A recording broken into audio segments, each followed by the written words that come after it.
California. 5 Weeks in a Balloon, or Journeys and Discoveries in Africa by Three Englishmen, by Jules Verne. Translated by William Lackland. Chapter 4. African Explorations. Barth, Richardson, Overweg, Verne, Brun-Roulet, Penny, Andrea de Bono, Mayani, Guillaume, Lejeune, Bruce, Krapf, and Rebman, Maizan, Roscher, Burton, and Speke.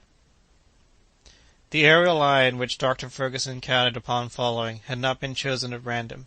His point of departure had been carefully studied, and it was not without good cause that he had resolved to ascend to the island of Zanzibar. This island, lying near to the eastern coast of Africa, is in the 6th degree of south latitude, that is to say 430 geographical miles below the equator. From this island the latest expedition, sent by way of the Great Lakes to explore the sources of the Nile, had just set out. But it would be well to indicate what explorations Dr. Ferguson hoped to link together. The two principal ones were those of Dr. Barth in 1849 and of Lieutenants Burton and Speke in 1858. Dr. Barth is a Hamburger, who obtained permission for himself and for his countryman Overweg to join the expedition of the Englishman Richardson. The latter was charged with a mission in the Sudan. This vast region is situated between the 15th and 10th degrees of north latitude. That is to say that, in order to approach it, the explorer must penetrate 1,500 miles into the interior of Africa. Until then, the country in question had been known only through the journeys of Denham, of Clapperton, and of Odney, made from 1822 to 1824. Richardson, Barth, and Overweg, jealously anxious to push their investigations farther, arrived at Tunis and Tripoli, like their predecessors, and got as far as Mourzouk, the capital of Fezzan. They then abandoned the perpendicular line and made a sharp turn westward toward Gat, guided with difficulty by the Tuaregs. After 1,000 scenes of pillage, of vexation, and attacks by armed forces, their caravan arrived in October at the vast oasis of Asben. Dr. Barth, separated from his companions, made an excursion to the town of Agadez and rejoined the expedition, which resumed its march on the 12th of December. At length it reached the province of Demergou. There the three travelers parted, and Barth took the road to Kano, where he arrived by dint of perseverance, and after paying considerable tribute. In spite of an intense fever, he quitted that place on the 7th of March, accompanied by a single servant. The principal aim of his journey was to reconnoitre Lake Chad, from which he was still 350 miles distant. He therefore advanced toward the east, and reached the town of Zurikolo, in the Bornu county, which is the core of the great central empire of Africa. There he heard of the death of Richardson, who had succumbed to fatigue and privation. He next arrived at Kuka, the capital of Bornu, on the borders of the lake. Finally, at the end of 3 weeks, on the 14th of April, 12 months after having quitted Tripoli, he reached the town of Ngomo.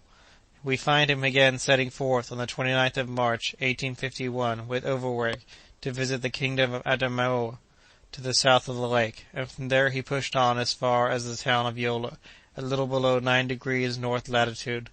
This was the extreme southern limit reached by that daring traveler. He returned in the month of August to Kuka.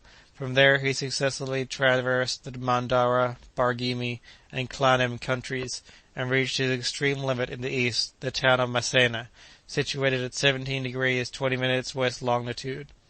On the 25th of November, 1852, after the death of Overweg, his last companion, he plunged into the west, visited Sokoto, crossed the Niger, and finally reached Timbuktu, where he had to languish during 8 long months, under vexations inflicted upon him by the sheik and all kinds of ill treatment and wretchedness. But the presence of a Christian in the city could not long be tolerated, and the Fulans threatened to besiege it. The doctor, therefore, left it on the 17th of March, 1854, and fled to the frontier, where he remained for 33 days in the most abject destitution. He then managed to get back to Kano in November, thence to Kuka, where he resumed Denham's route after 4 months' delay. He regained Tripoli toward the close of August, 1855, and arrived in London on the 6th of September, the only survivor of his party. Such was the venturesome journey of Dr. Barth. Dr. Ferguson carefully noted the fact that he had stopped at 4 degrees north latitude and 17 degrees west longitude. Now let us see what Lieutenants Burton and Speke accomplished in eastern Africa. The various expeditions that had ascended the Nile could never manage to reach the mysterious source of that river. According to the narrative of the German doctor, Ferdinand Verne, the expedition attempted in 1840, under the auspices of Mehemet Ali, stopped at Gondokoro, between the fourth and fifth parallels of north latitude. In 1855, Brun Brulé, a native of Savoy, appointed consul for Sardinia in eastern Sudan, to take the place of Vaudey, who had just died, set out from Khartoum, and, under the name of Yakub, the merchant, trading in gums and ivory, got as far as Belenia, beyond the fourth degree, but had to return in ill health to Khartoum, where he died in 1857. Neither Dr. Penny, the head of the Egyptian medical service, who, in a small steamer, penetrated 1 degree beyond Gondokoro, and then came back to die of exhaustion at Khartoum, nor Miani, the Venetian, who, turning the cataracts below Gondokoro, reached the second parallel, nor the Maltese trader Andrea de Bono, who pushed his journey up the Nile still farther, could work their way beyond the apparently impassable limit. In 1859, M. Gillon Lejeune, entrusted with admission by the French government, reached Khartoum by way of the Red Sea, and embarked upon the Nile with a retinue of 21 hired men and 20 soldiers. But he could not get past Gondokoro, and ran extreme risk of his life among the Negro tribes, who were in full revolt. The expedition, directed by M. Descaillac de Lauture, made an equally unsuccessful attempt to reach the famous sources of the Nile. This fatal limit invariably brought every traveler to a halt. In ancient times the ambassadors of Nero reached the 9th degree of latitude, but in 18 centuries only from 5 to 6 degrees, or from 300 to 360 geographical miles, were gained. Many travelers endeavored to reach the sources of the Nile by taking their point of departure on the eastern coast of Africa. Between 1768 and 1772, the Scotch traveler Bruce set out from Massawa, a port of Abyssinia, traversed the Tigre, visited the ruins of Aksum, saw the sources of the Nile where they did not exist, and obtained no serious result. In 1844, Dr. Krapf, an Anglican missionary, founded an establishment at Mombaz, on the coast of Zanguebar, and, in company with the Reverend Dr. Rebman, discovered 2 mountain ranges 300 miles from the coast. These were the mountains of Kilimanjaro and Kenya, which Messrs. de Hoagland and Thornton had partly scaled so recently. In 1845, Mazan, the French explorer, disembarked alone at Bagamoyo, directly opposite Zanzibar, and got as far as Deje la Mora, where the chief caused him to be put to death in the most cruel torment. In 1859, in the month of August, the young traveler Roscher, from Hamburg, set out with a caravan of Arab merchants, reached Lake Nyassa, and was there assassinated while he slept. Finally, in 1857, Lieutenants Burton and Speke, both officers in the Bengal Army, were sent by the London Geographical Society to explore the great African lakes, and on the 17th of June they quitted Zanzibar and plunged directly into the west. After 4 months of incredible suffering, their baggage having been pillaged, and their attendants beaten and slain, they arrived at Kazeh, a sort of central rendezvous for traders and caravans. They were in the midst of the country of the moon, and there they collected some precious documents concerning the manners, government, religion, fauna, and flora of the region. They next made for the first of the Great Lakes, the one named Tanganyika, situated between the 3rd and 8th degrees of south latitude.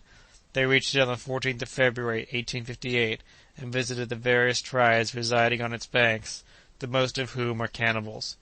They departed again on the 26th of May and re-entered Kazeh on the 20th of June. There Burton, who was completely worn out, lay ill for several months, during which time Speke made a push to the northward of more than 300 miles, going as far as Lake Okarakua, where she came in sight of on the 3rd of August, but he could descry only the opening of it at latitude 2 degrees 30 minutes.